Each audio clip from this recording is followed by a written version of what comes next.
Donc, comme d'habitude, je préviens les gens qui nous regardent.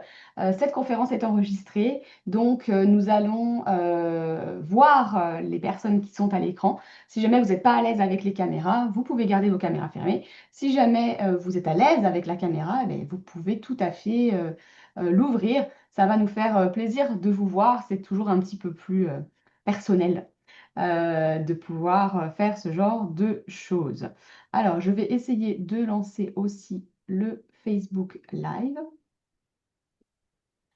On va voir si ça fonctionne. Sinon, on gardera ça comme ça. Alors, aujourd'hui, ça me fait plaisir de retrouver de nouveau Amandine Barraud pour une nouvelle conférence qui était aussi très attendue. Bonjour Amandine. Bonjour Audrey, bonjour à tous.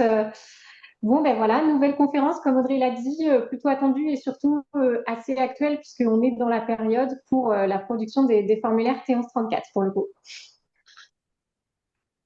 Alors exact. Fait qu'aujourd'hui, on va parler ensemble à peu près. Donc c'est un gros sujet. Il y a beaucoup de choses à dire. On va essayer d'être le plus synthétique possible et le plus simple possible, mais il y a vraiment beaucoup de contenu. Donc si jamais vous avez des questions, n'hésitez pas à les poser au fur et à mesure. Puis moi, je les poserai à Amandine au fur et à mesure. Mais gardez en tête qu'il y aura probablement des éléments qui requerront que vous la contactiez a posteriori, peut-être pour échanger plus en détail. Donc surtout, soyez pas gênés par ça. On devrait en avoir pour à peu près 20-25 minutes de présentation, puis après on aura une période de questions comme d'habitude. Alors, je passe à la première slide. Je te laisse. Exactement. Là. Bon, ben, merci beaucoup Audrey. Donc là, rapidement, comme l'a dit Audrey, il y a beaucoup de choses sur les 1134. Donc on s'est dit que ce qui était intéressant pour vous, c'était surtout de définir le champ d'application de la 1134, savoir est-ce que vous devez en produire une ou pas. Après, on va évoquer rapidement les grandes obligations et les conséquences fiscales, mais le but, c'est pas d'aller dans le détail du formulaire ou ce genre de choses, parce que de toute manière, on va dire que même pour un fiscaliste, c'est un formulaire compliqué, donc il n'est pas question de vous expliquer tout ça, mais plutôt voilà, de vous donner les idées et puis si vous êtes concerné, que ça vous alerte et que vous puissiez produire les formulaires. Donc voilà, rapidement, on va faire un petit tour de pourquoi le formulaire T1134 existe. Aussi, je vais vous définir deux, trois termes parce qu'on entend parfois des termes un peu barbares sur les formulaires T1134, donc c'est bien de les avoir en tête. Et puis ensuite, on passera sur le champ d'application avec les grandes conditions et puis on viendra définir les sociétés étrangères, les pourcentages liés, les personnes liées, tout ce qui est pourcentage de participation, et puis enfin les grandes obligations fiscales. Voilà. Alors, Audrey, si tu peux passer la slide suivante. Voilà, super. Donc, sur l'introduction au formulaire et pourquoi le formulaire existe. Le formulaire T1134, il sert donc pour les résidents fiscaux canadiens, personnes physiques ou sociétés, puisqu'une société canadienne peut aussi avoir à produire un formulaire T1134, à déclarer sa détention dans une société étrangère. Il faut un peu comprendre pourquoi ça a été mis en place pour comprendre après comment fonctionne le formulaire. En fait, il y avait des sociétés canadiennes qui créaient des filiales à l'étranger et qui, avec ces filiales à l'étranger, faisaient des placements financiers. Et la société canadienne n'était jamais imposée sur ce placement financier à l'étranger parce qu'elle ne se remontait jamais de dividendes de la filiale étrangère. Et donc, l'ARC, ne voulant pas que des revenus s'accumulent à l'étranger sans jamais pouvoir les imposer ou en attendant la distribution de dividendes, a mis en place le formulaire T1134. Donc, le formulaire T1134, il a d'abord une visée déclarative. Donc, on va dire à l'ARC, bon, ben, j'ai une société à l'étranger. Et puis ensuite, dans certains cas, il peut générer aussi une imposition, mais c'est que dans certains cas très particuliers. Voilà. Donc, on va passer maintenant aux petits termes et au lexique un petit peu pour les termes que vous entendrez souvent sur les T1134. Donc, j'en ai identifié trois, vous en entendrez peut-être d'autres, hein. Le premier, c'est la SEA, qui est la Société étrangère affiliée. Donc, la société étrangère affiliée, c'est la société étrangère pour laquelle on va devoir produire un formulaire T1134. On reviendra tout à l'heure sur les critères, mais voilà, c'est une société étrangère et donc elle est affiliée à vous, au résident fiscal canadien qui va devoir faire la déclaration. Et donc, bah, c'est celle pour laquelle on doit produire un formulaire T1134. Parmi les sociétés étrangères affiliées, les SEA, on va venir identifier les sociétés étrangères affiliées qui sont contrôlées. Voilà, donc en gros, dans le grand groupe, la grande famille des SEA, on a celles qui sont contrôlées et celles qui sont non contrôlées. Il faut faire un formulaire T1134 pour celles qui sont contrôlées comme pour celles qui sont non contrôlées. Mais par contre, quand la société est contrôlée, il y a plus d'obligations fiscales, il faut fournir plus d'informations. Et c'est pour ces sociétés-là que potentiellement, il peut y avoir une imposition supplémentaire qui découle du formulaire T1134. Et l'imposition supplémentaire, elle vient avec ce qu'on appelle le REATB ou le FAPI. Donc ça, c'est le revenu étranger accumulé tiré de bien. Là, il s'agit de dire que la société, en fait, elle a fait du revenu passif à l'étranger, cette société étrangère, et qu'on va devoir venir l'imposer en partie au Canada. Voilà, donc ça, c'est les grands termes que vous entendrez souvent. Il est possible que je parle au cours de la conférence de SEA ou de REATB, donc voilà, vous saurez à quoi ça correspond. Donc maintenant, on va parler du champ d'application des T1134. Donc, quand est-ce que je dois faire un formulaire T1134? Déjà, il faut bien retenir qu'on doit faire un formulaire T1134 quand on est un résident fiscal canadien. Donc, soit une personne physique, soit une société étrangère qui est établie au Canada, une société pardon canadienne qui va être établie au Canada.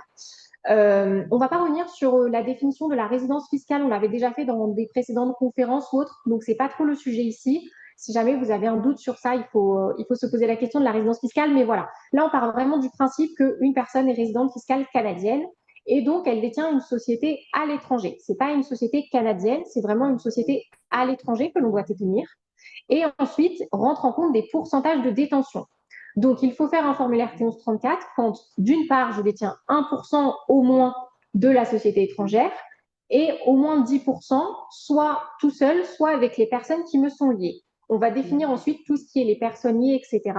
Mais voilà, les trois éléments à retenir, c'est qu'il y a donc un résident fiscal canadien, c'est très souvent vous. Vous détenez une société étrangère et puis vous détenez quand même au moins 10% de cette société étrangère. Quand ces trois critères sont remplis, on dit que la société étrangère, elle est affiliée et donc on produit un formulaire T1134. Voilà. Maintenant, ce que je vous propose, c'est de revenir un petit peu en détail sur les définitions. Voilà. Audrey, si tu peux passer au slide suivant, on va pouvoir commencer ça. Alors, la première définition qu'il va falloir poser, c'est celle de la société étrangère, parce que il faut faire une déclaration pour une société étrangère, mais donc, qu'est-ce que c'est la société étrangère?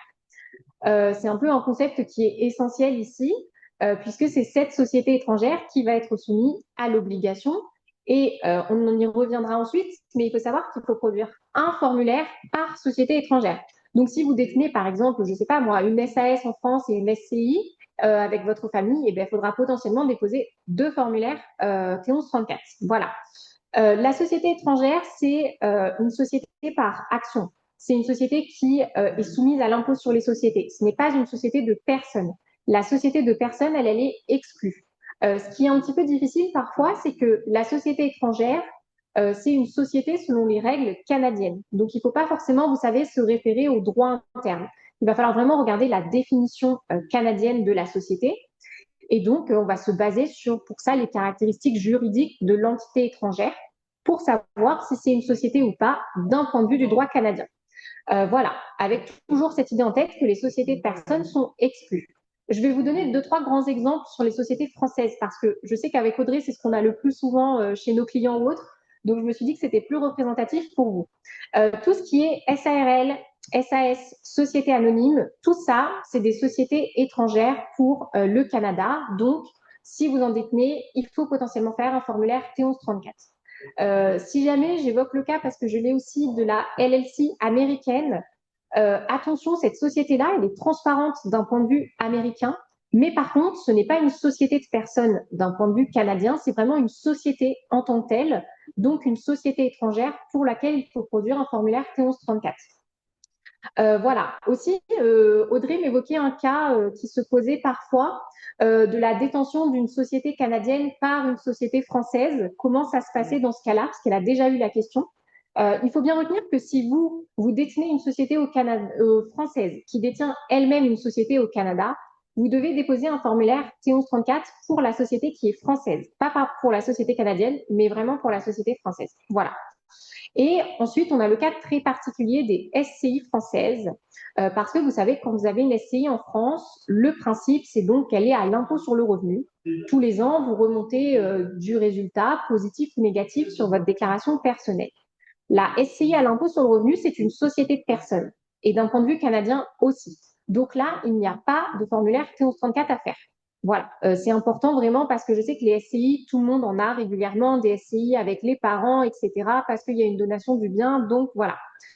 Par contre, pas de T1134, mais il faut potentiellement mentionner ces parts sur votre formulaire T1135, voilà, que vous faites avec votre déclaration de revenus classique. Par contre, se pose la question du cas des SCI qui ont opté pour l'impôt sur les sociétés. Parce qu'une SCI qui a opté pour l'impôt sur les sociétés, elle n'est plus une société de personnes en France et elle a toutes les caractéristiques juridiques d'une vraie société entre guillemets. Vous savez, elle va prendre un peu le même fonctionnement qu'une SARL ou qu'une SAS. Dans ce cas-là, on va conseiller quand même de produire là, pour le coup, un formulaire T1134 parce que la société, ben, elle fonctionne vraiment avec les caractéristiques juridiques d'une entité à part entière, d'une entité fiscale et juridique à part entière. Voilà. Donc pour les SCI, ce qu'il faut retenir si vous avez des SCI, c'est que regardez le régime fiscal en France. Si vous êtes à l'impôt sur le revenu, ce sera une société de personnes, pas nécessaire de faire de T1134. Si elle est à l'impôt sur les sociétés, par contre, là, il faut aller sur un formulaire T1134. Ok, super. Alors moi j'avais juste deux petites, j'ai une remarque et une question. Oui, Tu faisais référence à la T1135 justement pour les SCI qui sont assimilables à société de personnes. Donc je veux oui. juste réappuyer, réattirer l'attention aux gens qui nous regardent que on a déjà fait la conférence sur la T1135. Donc si jamais vous avez des questions par rapport à ça, vous pouvez vous référer à la vidéo qui avait été tournée à l'époque et qui est disponible sur la chaîne YouTube. Et puis une question, donc si j'ai bien compris, quand tu parles donc de société de personnes, par exemple une personne qui serait un statut de auto-entrepreneur en France, lui, il est exempté en fait de la T1134, n'est-ce pas? Oui, bien sûr. Société de personnes, c'est vraiment tout, en fait, ce qu'on appelle société de personnes d'un point de vue français. C'est toutes les sociétés qui ne déposent pas de déclaration IS, mais qui sont en déclaration impôt sur le Ouais, revenu. Donc, très ouais. souvent, ça va être les SCI qui sont à l'impôt sur le revenu. Tu peux aussi avoir certaines SNC, ce genre de choses qui Mhm. sont à l'impôt sur le revenu. Voilà. Ok, super, Pour toutes ces structures-là, pas de T1134. parfait. Merci. De rien. Alors, on va passer à la petite slide suivante maintenant. Donc, pour parler des personnes liées et du pourcentage de détention.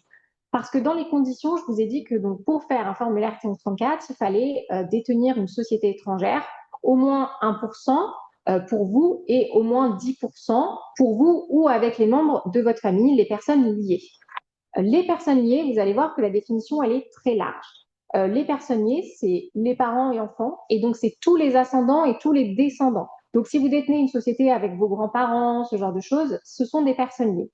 Dans les personnes liées, vous avez aussi les frères et sœurs, ainsi que les conjoints de ceux-ci. Donc si ben, vous avez votre beau-frère ou votre belle-sœur dans la société, c'est pareil. Il va falloir prendre en compte leur pourcentage de participation. Et de la même manière, il faut aussi prendre en compte le pourcentage de participation de votre conjoint, que ce soit mariage ou conjoint de fait. Vous pouvez aussi être lié à des sociétés. Ça, c'est un peu particulier parce que, ben, en fait, vous pouvez être lié à une société si vous la contrôlez, ou alors si cette société, elle appartient à un groupe qu'une autre société que vous détenez contrôle, etc. Donc, en fait, quand on parle des personnes liées, c'est vraiment très large. C'est en fait votre famille élargie, tout ce qui est ascendant, descendant, et puis frères, sœurs, conjoints. Et ça peut aussi être les sociétés notamment quand vous avez des groupes de sociétés, que les sociétés se détiennent les unes les autres. Voilà. Tout ça, ça va rentrer en compte pour les 10% de pourcentage de vos détentions que vous devez détenir. Et c'est 10% qui déclenchent le seuil de la T1134. Voilà. Pour un peu tout à l'heure mieux expliciter ça, on va prendre des schémas avec Audrey dans les slides suivants. Comme ça, je vous montrerai un peu mieux à quoi ça peut ressembler. Voilà. Et donc, le pourcentage de détention, donc comme je vous disais précédemment, c'est 1% du capital social pour vous et 10% pour vous ou avec les personnes qui vous sont liées. Il faut savoir que le pourcentage de détention, c'est en direct et en indirect. Parce que je sais que parfois, beaucoup de personnes, par exemple, ont une holding en France et sous la holding, il va y avoir une société opérationnelle et une SCI, ce genre de choses. Il faut comprendre que le pourcentage de détention, on va regarder au niveau de la holding, mais on va aussi regarder pour les sociétés qui sont en dessous. Voilà, donc il faut faire attention et puis on va multiplier tous ces pourcentages pour savoir si vous dépassez le seuil ou pas. Il y a aussi un cas particulier que l'on rencontre parfois avec Audrey sur le démembrement de propriété. Parce que ça, c'est quelque chose qui est très courant en France.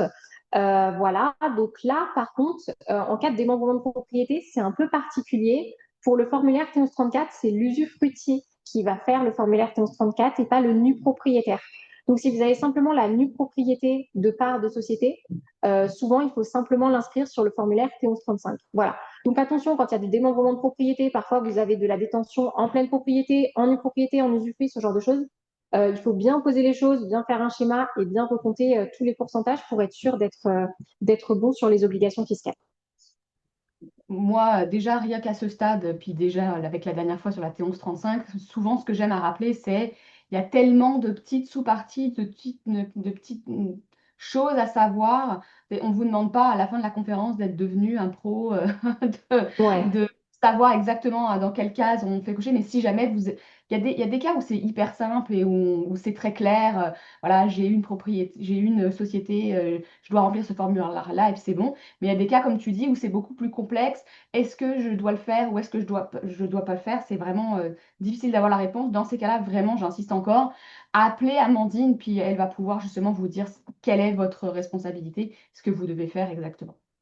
Ouais, c'est ça, il faut pas hésiter. Là, voyons, on vous alerte sur certains sujets ou autres. C'est difficile parfois de déterminer si ça s'applique à nous ou autres. Le mieux, c'est quand même de ne pas prendre de risques, puisqu'on verra tout à l'heure, les pénalités sont assez lourdes. Donc, vraiment, consulter quelqu'un ou autre, faites ne serait qu'un premier rendez-vous, vous savez, juste pour savoir quelles sont vos obligations, et puis ensuite vous avisez. Mais voilà, au moins, vous savez où vous en êtes par rapport à vos obligations fiscales. Mm. On va passer peut-être sur les petits schémas pour voir un peu mieux les pourcentages de détention. Là, voilà, vous voyez, j'ai fait un premier schéma, par exemple, où on a deux sociétés. Vous voyez, on a une holding et une SARL. On va considérer que les deux sont en France.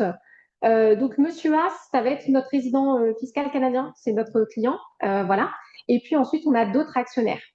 Donc, le premier cas qu'on va prendre, c'est donc Monsieur A détient 50% de la holding et les autres actionnaires, c'est des personnes qui sont non liées. Donc, c'est-à-dire que c'est des personnes tierces qui n'ont pas de lien avec lui. Dans ce premier cas, ce qui se passe, c'est que on va faire un formulaire T1134 pour la holding et un formulaire T1134 pour la SARL. Parce que Monsieur A, il détient 50%, donc il dépasse bien le seuil de 1% et le seuil de 10%, et on voit que c'est deux sociétés françaises. Donc, deux formulaires T1134. Deuxième cas, Monsieur A, cette fois, il détient non pas 50%, mais 5% de la holding. Et toujours, les autres actionnaires sont toujours des personnes non liées. Là, donc, on voit que Monsieur A, il franchit le seuil des 1%. Mais par contre, il ne franchit pas le seuil des 10%, même au niveau de la holding. Donc là, on n'a pas besoin de faire de formulaire additionnel pour les T1134. Et donc, il n'y aura pas de T1134 à effectuer, ni pour la holding, ni pour la SARL. Ensuite, dernier cas, toujours Monsieur A détient 5% de la holding, comme au cas précédent. Mais par contre, cette fois, dans les autres actionnaires, il y a son père qui détient 45%, sa mère qui détient 45% aussi, et sa sœur qui détient 5%. Donc là, on voit que les autres actionnaires, c'est tous des personnes liées à Monsieur A. Donc, Monsieur A, il franchit son seuil de 1% tout seul, et avec les membres de sa famille, il franchit le seuil des 10%. Donc, il va falloir, là, dans ce cas, faire une T1134 pour la holding et pour la SARL. Voilà. Donc, ça vous montre un peu comment on prend en compte, vous voyez, les personnes liées et le fait que les autres actionnaires sont vraiment aussi importants pour déterminer si on est soumis ou pas à l'obligation T1134. Voilà. Je vous ai prévu un autre petit exemple, Audrey. Si tu peux passer la slide suivante, on va peut-être le regarder aussi. Un peu plus complexe, un peu plus gros pour le coup. Voilà, donc toujours avec une holding. Et puis cette fois, sous la holding, il y a un peu plus de sociétés, puisqu'il y a il y a une SARL, une SAS, une SCI et une seconde SARL qui est sous la première SARL. Là, vous voyez que toutes les sociétés sont en France. Il faut bien retenir que là, par exemple, on va se poser la question de la T1134 pour la holding, forcément, mais aussi pour les sociétés qui sont au niveau de ce qu'on appelle de niveau 1, de niveau 2, pardon, tout ce qui est SARL 1, SAS 1 et SCI, parce qu'il y a, vous voyez, un niveau d'interposition, et aussi la question pour la SARL 2, parce qu'en fait, on n'a pas, vous savez, de limitation. On ne va pas se contenter de regarder ce qui se passe au niveau de la holding. Il va vraiment falloir venir descendre en dessous, regarder tout l'organigramme pour voir jusqu'où vont vos obligations.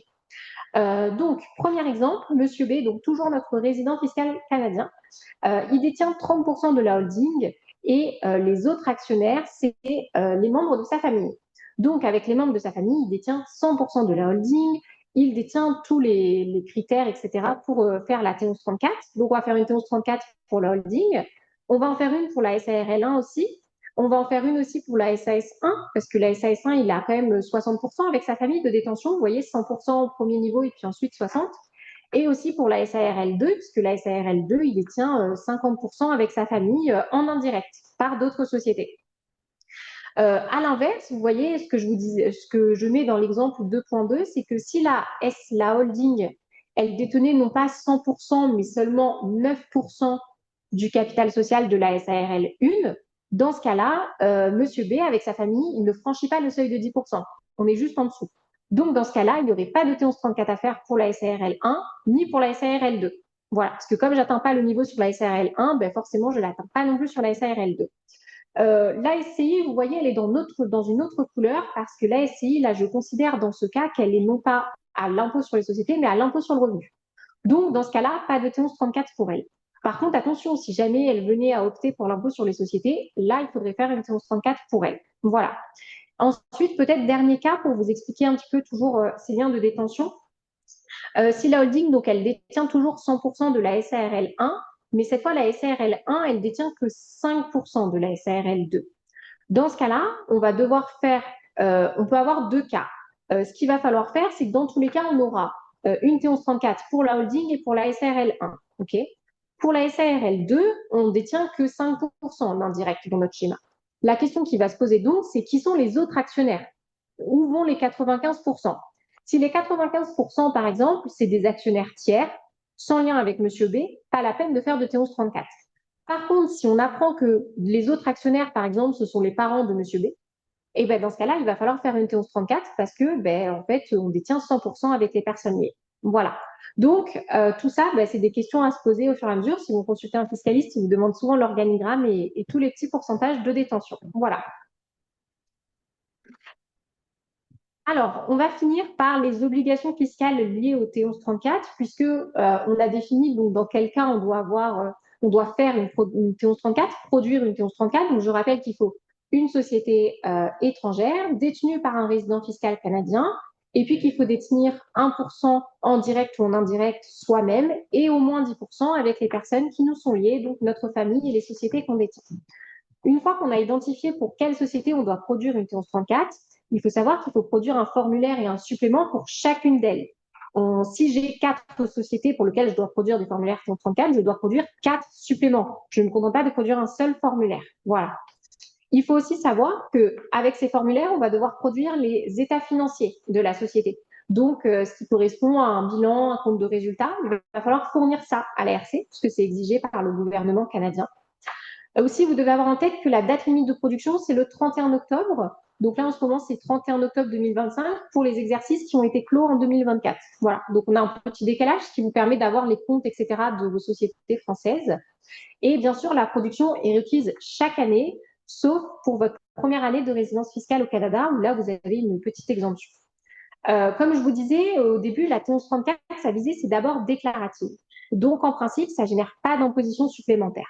Par contre, dans des cas très particuliers, si votre société étrangère, elle accumule du revenu passif, donc du revenu de placement type dividende, intérêt, revenu de location, ce genre de choses, dans ce cas-là, potentiellement, il faudra déterminer un REATB. Un REATB, c'est un revenu net qu'on va déterminer selon les règles fiscales canadiennes. Et ensuite, sur ce revenu-là, vous allez être potentiellement imposé en partie si vous contrôlez la société et à hauteur de votre participation. Voilà, je ne rentre pas dans des détails là-dessus. Si vous voyez que vous rentrez dans ce cas particulier ou autre, une fois que vous avez identifié les sujets T1134, il ne faut pas hésiter à nous contacter, à nous solliciter ou alors poser la question au fiscaliste avec lequel vous travaillez, vraiment à vous renseigner sur le REATB. Je pense que ce n'est pas forcément pertinent qu'on le développe plus que ça ici. Par contre, j'aimerais finir par vous dire qu'est-ce qui se passe, quel est le risque fiscal si je ne fais pas de formulaire T1134, parce que ça, c'est important. Surtout que vous vous rendrez vite compte que le coût du formulaire, le coût comptable pour qu'on vous produise le formulaire T1134 est quand même généralement assez élevé parce que ça demande beaucoup de travail, il faut retraiter la comptabilité française, ce genre de choses. Le formulaire est très long aussi, parce qu'on parle de 16 pages sur un formulaire complet presque. Donc, c'est long, mais le risque est aussi très lourd, puisque si vous ne produisez pas le formulaire T1134, c'est 2500 $ de pénalité par an et par société. Donc, vraiment, si j'ai 4 formulaires à produire, et pour un an, je risque déjà 10 000 $ de pénalité. Donc, très vite, ça peut s'accumuler. Donc, voilà, il faut faire attention à ça et penser à bien produire ces formulaires T1134. Et puis, surtout, si on a un doute sur est-ce qu'on doit produire un formulaire ou pas, aussitôt se renseigner auprès d'un fiscaliste. Ouais. Alors c'est vrai que c'est un point que on discute souvent ensemble avec Amandine, c'est que les personnes qui sont dans ce genre de situation-là ou les personnes qui sont aussi assujetties au T11 35, finalement, ce qu'on entend souvent et ce qu'on voit aussi passer souvent dans les réseaux, c'est des gens qui disent oui, ça coûte super cher faire affaire Ouais, avec un fiscaliste, un comptable pour faire ces formulaires-là. Mais comme l'a très très bien dit Amandine, en fait, bon, déjà, effectivement, il y a un très gros travail en arrière, mais surtout, ça vous coûte plus cher si vous ne le faites pas et que c'est ça. et que vous vous faites pincer. Donc, voilà, bien réfléchir à ça je pense que le calcul est quand même rapidement fait. Euh, alors, j'ouvre une question. Oui, On a reçu une question qui, je pense, n'est pas forcément liée au sujet d'aujourd'hui, mais tu vas pouvoir y répondre mieux que moi. On nous demande qu'est-ce qui se passe pour des capitaux qui seraient détenus en propre, donc rattachés à une personne physique, suite à la liquidation d'une société. ok. Alors là, il y a plusieurs sujets qui peuvent émerger. Bon, je ne connais pas trop le contexte, donc je vais essayer de donner des grandes orientations. Voilà, s'il y a besoin de plus de détails ou autre, n'hésitez pas à repréciser dans le chat.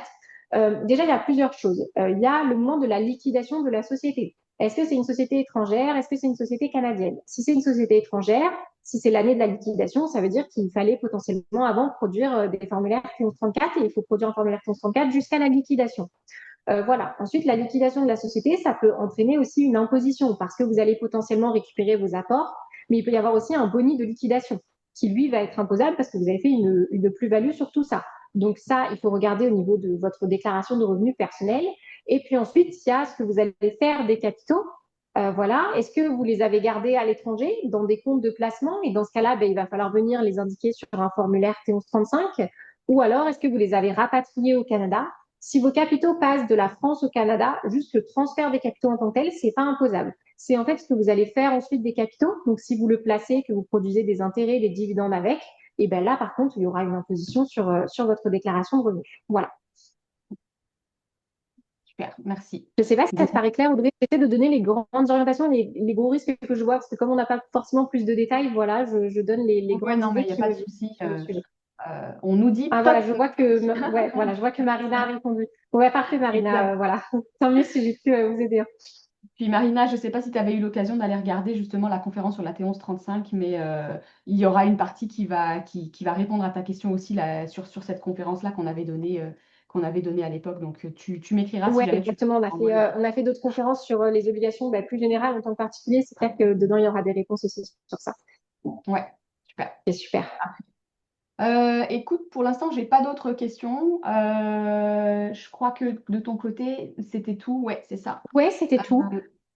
Là, on retrouve ici justement ton adresse courriel. Ouais, voilà. Donc, N'hésitez pas, si besoin, à m'écrire, comme l'a dit Audrey. Voilà. Le premier rendez-vous pour déterminer les obligations ou autres. Je sais pas si c'est des choses que vous savez ou pas, mais au cabinet, les premiers rendez-vous, quand c'est juste pour, vous savez, déterminer les obligations fiscales, etc., c'est pas des choses qui sont payantes, hein. Le premier rendez-vous, c'est toujours un rendez-vous, entre guillemets, pour savoir où vous en êtes dans votre situation. Et puis ensuite, derrière, on fait une proposition de service et vous acceptez ou non de travailler avec nous. Mais voilà, ça peut toujours être intéressant de prendre des premiers rendez-vous si vous savez plus trop où vous en êtes dans vos obligations fiscales. Et voilà, faut pas hésiter à m'écrire si vous avez des questions aussi à la marge sur la conférence ou autre. super, merci beaucoup. Pour toutes les personnes qui nous ont regardés, merci d'avoir participé. Si vous voulez faire tourner la vidéo, n'hésitez pas à aller la chercher. Donc, elle sera disponible sur mon profil Facebook ou sur la chaîne YouTube. Donc, n'hésitez vraiment pas à faire tourner autour de vous et à parler d'Amandine et du reste du cabinet pour pouvoir faire affaire à leur service. Ils sont vraiment super.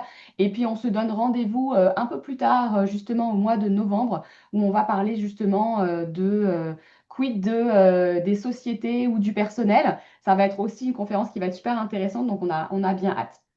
Merci Amandine, Ouais, ce sera avec plaisir. Merci beaucoup Audrey, merci. merci tout le À monde, à bientôt, merci bientôt, à tous. au revoir. Au revoir.